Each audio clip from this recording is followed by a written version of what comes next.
네, 안녕하세요. 벨리서스쿨 민법 강사 류호원입니다. 오늘은 그 민법 진도별 모의고사항이라고 해서 이제 5회 동안 이제 모의고사 1시간 푸시고 그 다음에 잠시 휴식하시고 채점하시고 이제 해설하고 강평해 드리는 이런 이제 강의를 한번 해보겠습니다. 그죠? 그래서 1회는 민법 총칙, 2회는 물권법, 3회는 채권 총칙, 4회는 채권 각칙, 5회는 뭐 전범위 이렇게 해서 이제 한 5회 정도 봐가지고 이제 여러분들 실력도 확인하시고 그 다음에 이제 특이한 거는 이번 진도별 모의고사 문제들은 아마 2022년 판례가 이제 추가가 될 거예요, 지문에. 그죠?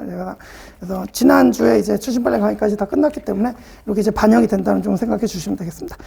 자, 연습하신다고 생각하시면 돼요. 그죠? 자, 그 다음에 이제 우리 뭐 모의고사 문제하고 해설전을 갖고 계실 테니까 이제 조문집은 그 뭐 여러분들 흔히 보시는 뭐 태블릿으로 보시든 뭐 갖고 계신 조문집을 보시든 조문도 이제 가끔 확인해야 되니까 조문도 이제 준비해 주시고요. 자, 그리고 이제 1번부터 풀어보도록 하겠습니다. 자, 1번. 관습법과 사실은 관습에 대한 설명 옳지 않은 것이, 나머지 지문은 여러분, 우리 진도별 모의고사 강의니까 기본적인 사항은 여러분들 다 아신다고 전제하고 제가 이제 좀 여러분들께 좀 풀어봤으면 하는 그런 지문들 위주로 설명드릴게요. 그래서 3번 보시면, 이거 이제 2022년 판례죠. 이제 뭐 추진 판례 강의 수강하신 분들은 알겠지만, 우리 법정지상권, 이제 관습상 법정지상권이 이제 관습법인데, 요게 이제 이번에 이제 2022년에 전원합의체에서 한번 다퉈졌어요. 이거 폐지하자 아니면 그냥 폐기하자 아니면 유지하자 다퉈졌는데 유지하자 쪽으로 결론이 났습니다. 뭐 그래서 이제 요거는 그 결론만 아시면 이제 문제 푸는데 어렵지 않았을 거예요. 그죠? 그래서 3번 질문 보시면, 동인이 소유한 토지와 지상권물의 매매 등으로 소유자가 달라질 때 법정지상권이나 물권이 성립한다는 관습법, 이른바 관습상 법정지상권 말하는 거죠. 그죠? 이게 다음 줄에 보시면 이게 이제 소수 의견의 태도예요. 관행의 법적 구성력에 대해서 확신을 갖지 않게 되었고 또 헌법을 최상위 규범을 한 전체법 질서에 부합하지 않았으니까 이제는 법적 규범으로서 효력 인정할 수 없다. 관습상 법정지상권 이거 판례 다 폐기하자 그랬는데 소수 의견에 불과했고 이제 좀 급진적인 의견이었죠. 그래서 다수 의견은 유지하자 쪽으로 갔습니다. 그래서 이제 3번이 틀린 지문. 그죠? 여기 이제 하나 챙겨두시고. 그다음에 이제 2번 보시면 1번, 2번 지문은 여러분 보시면 되고 이제 3번 지문부터 보시면, 자, 3번 지문 이제 청구권 경험 얘기죠. 그래서 채무불이익 요거는 이제 좀 잘 봐두세요. 3, 4, 5번 제가 이제 이렇게 좀 잘 봐두시라고 이제 출제한 건데, 3번 채무불이익 책임과 불법행위 책임은 각각 요건과 효과를 달리하는 별개의 법률과에서 관계를 발생하는 것이므로, 여기까지만 읽어도 이거 청구권 경험 얘기하는 건 아시겠죠, 그죠? 그래서 하나의 행위가 계약상 채무불이익 요건을 충족함과 동시에 불법행위 요건도 충족하는 경우에 두 개의 손해배상 조건이 경합해서 발생하고 권리자는 두 개의 손해배상 청구권 어느것인지 선택해서 행사할 수 있다. 청구권 경험 얘기하는 거고요. 그래서 4번을 보시면 이제 청구권 경합이 이제 됐을 때, 그죠? 동일한 법률행위에 따른 채무불이익 책임과 불법행위 책임이 경합할 경우 관리자는 그중 어느 하나의 손해배상 청구권을 행사할 수 있는데, 당사자 사이에 계약상의 면책약관이 있는 경우, 이거는 이제 나름 중요한 판례로 보여요. 2021년 판례인데, 계약상의 면책약관이 있는 경우에 그 면책약관이 당연히 불법행위도 적용된다 이러면 틀립니다. 그래서 계약상 면책약관이 붙어있다고 해서 이게 당연히 불법행위 책임까지 적용되는 건 아니라고. 그죠? 청구권 경합관계 있지만. 그죠? 그다음 이제 5번도 나름 중요한 건데, 자, 이게 청구권 경합이 된다는 얘기는, 그러니까 불법행위 손해배상 청구권하고 채무불이익 손해배상 청구권 둘 다 성립했을 때 경합하는 거야. 만약에 하나의 요건이 안 갖춰져가지고 하나를 청구를 못한다고 오로지 불법행위 손배청만 성립했다 그러면 그럼 당연히 그때는 선택해서 할 수 있는 게 아니잖아요. 그죠?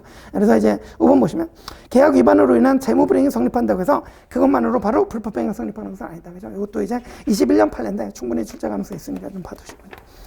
자, 넘어가시고. 그 다음에 3번은 그냥 1, 2, 3, 4, 5번 지문 전부 다 그냥 2021년 판례 하나 가지고 그냥 이렇게 이제 지문 다 만들어 봤어요. 그죠? 그래서 여기 있는 지문들 표현 다 중요합니다. 그래서 판례 표현들이 다 중요하니까, 보시면 이제 1번 지문은 기존에 있던 판례 그대로 이제 동어 반복한 거니까 여러분 읽어보시고, 2번 보시면, 여기서 말하는 사정, 우리 사정 변경할 때 사정이란 당사자들에게 계약 성립의 기초가 된 사정을 가리켜. 그래서 여기 이제 안 되는 거 나오죠. 그죠? 사정 변경이 적용이 안 되는 게, 자, 첫 번째, 당사자들이 계약의 기초로 삼지 않은 사정이 변경했다. 이러면 이제 적용 안 됩니다. 그죠? 그 다음에 두 번째, 어느 일방 당사자가 변경에 따른 불이익이나 위험을 떠안기로 한 사정도 포함되지 않습니다. 그 다음에 이제 4번을 먼저 보시면, 4번. 경제 상황 등의 변동으로 당사자에게 손해가 생기더라도 합리적인 사람 입장에서 사정 변경을 예견할 수 있었다면, 이때는 또 이제 사정 변경으로 계약을 해지하거나 해지할 수 없습니다. 되셨죠? 그죠? 그래서 2번하고 4번하고 이렇게 이제 사정 변경이 해지가 안 되는 거, 해지 안 되는 거, 한 3가지 정도 정리해 두시고. 그 다음에 이제 제가 출제한 부분이 이제 3번인데, 자, 일단 그 예견 가능성 있으면 이제 사정 변경을 유례 해지하거나 해지할 수 없다 그랬잖아요. 그죠? 그러면 예견 가능성을 판단해야 되는데, 우리 요 판례가 요 사정 변경에 대한 예견 가능성에 대해서 판단 기준을 추상적 일반적으로 판단해야 될 게 아니라 구체적 개별적으로 판단해야 된다고 그랬습니다. 그죠? 그래서 그거를 그래서 이제 첫째 줄처럼 이 지문은 제가 이제 틀린 지문으로 구성하기 위해서 뭐 구체적 사안에서 맨 마지막 줄 개별적으로 판단할 게 아니라 추상적 일반적으로 판단해야 된다 그랬는데 그게 틀리고, 거꾸로 오히려 추상적 일반적으로 판단할 게 아니라 구체적 사안에서 개별적으로 판단해야 된다 그랬습니다. 그죠? 이거 이제 체크해 두시고. 그다음 이제 5번도 이제 출제 가능성이 있다고 생각이 되는데, 이게 아시다시피 계속적 계약은 사정 변경의 원칙은 계속적 계약이 일시적 계약보다 적용될 여지가 많아요. 일시적 계약은 한 번 하고 끝나버리는 거니까, 한 번 하고 끝나버리는 계약에 사정 변경이 있을 확률이 별로 없잖아요. 근데 예컨대 임대차다 그러면 기간이 기니까 중간에 무슨 얼마든지 주변에 뭐 지하철 들어오고 막 이런 식으로 사정 변경 생길 여지가 많다 이거죠. 그죠? 그래서 계속적 계약에서 계약의 체결 시와 이행 시 사이의 간극이 크기 때문에 당사자들이 예상할 수 없었던 사정 변경이 발생 가능성이 높습니다. 그래서 계속적 계약에서 사정 변경이 좀 쉽게 적용이 될 수 있는데, 근데 이제 중요한 건 그 뒤죠.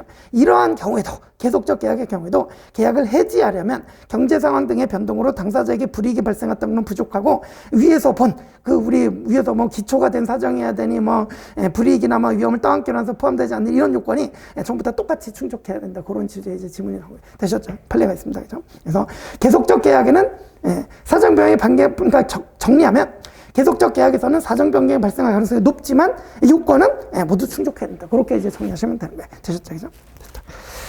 그래서 이제 발생할 가능성이 높다고 요건이 완화되는 건 아니다. 계속적 계약에서는. 그죠? 됐고. 자, 그다음 이제 4번은 그냥 여러분들 2번 지문 틀린 건데, 우리 아시다시피 이제 미성년자 신용카드 발급 사건에서 이제 물품 자체가 아니라 매매 대금을 연체하되 이익을 받아야 된다. 다 아시는 넘어가시고. 자, 그다음 이제 5번 보시면, 자, 5번의 가번은 조금 어려울 수 있었어요. 그래서 요거는 5번 가번 지문은 좀 조문을 정확히 읽자, 이런 취지로 이제 한번 이렇게 넣어봤는데, 이제 70조를 보실게요. 우리 조문 70조. 민법 조문 70조를 보시면. 사단법인의 이사는 필요하다고 인정하는 때는 임시총회를 소집할 수 있다 그랬죠. 그죠? 그런데, 그래서 일단 임시총회 소집권자는 이사입니다, 이사. 그런데 이 2항을 보시면, 아시다시피 이른바 소수사원권의 이름으로 불리는 건데, 총사원의 5분의 1 이상으로부터 회의의 목적사항을 제시해서 청구한 때는 이사는 임시총회에 소집해야 된다 그랬습니다. 이때 법원의 허가 필요합니까? 법원의 허가 필요하지 않아요. 그죠? 그러면 뒤에 보시면, 이 정수는 정관으로 증감할 수 있다 그랬는데, 이건 됐고, 3항 보시면, 그래서, 그러니까 이제 우리 이사가 소집권자인데, 예컨대 이사가 자기를 자르자고 그러는 임시총회는 자기가 소집 안 할 거 아니에요. 그럴 때는 총사원의 5분의 1 이상으로 이렇게 이제 요구를 하면 이사가 자기를 자르자는 총회라도 이제 소집을 해줘야 된단 말이죠. 근데 자기를 자르자는 결이니까 하기 싫잖아. 그래서 5분의 1 이상으로 제시하면서 청구했는데도 그래도 안 하는 경우가 있어요. 그래도 안 할 때 사망에 내려가서 전항에 청구 있은 후 2주간의 이사가 총회 소집의 절차를 밟지 때는, 그때는 청구한 사원은 법원의 허가를 얻어 소집할 수 있다. 법원의 허가는 요 사망에서.